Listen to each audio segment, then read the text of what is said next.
Principal, Monsieur le député de Saint-Jean.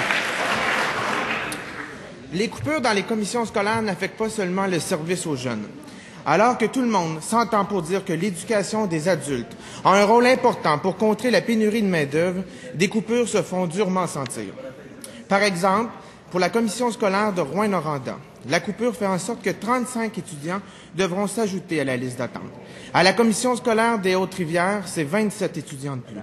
Comment la ministre peut-elle promettre que ces coupures n'affecteront pas le service aux élèves, alors que dans la réalité, avec ces coupures, elle fait augmenter les listes d'attente à l'éducation des adultes, alors que nous avons besoin de main-d'œuvre?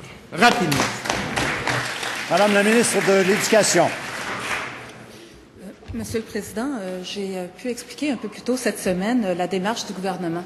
La démarche du gouvernement, c'est qu'avec un sens des responsabilités qu'on devait avoir, nous avons choisi, nous, de faire des déficits dans nos budgets pour augmenter le budget des commissions scolaires, et notamment aussi du réseau de la santé. Mais je veux juste rappeler que le budget des commissions scolaires augmente en moyenne de 4 %, alors que la moyenne des ministères du gouvernement est de 2,2 %. Moi, je ne pourrai jamais accepter qu'on me parle de coupure, mais oui, comme l'ensemble des Québécois, comme l'ensemble des ministères, les commissions scolaires doivent faire des efforts budgétaires.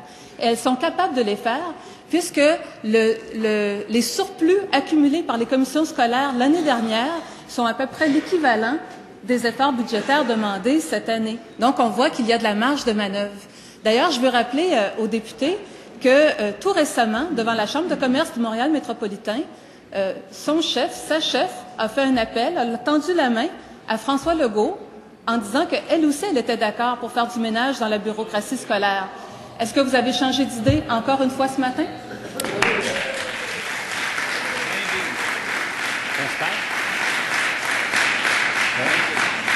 Principal, Monsieur le député de Blainville.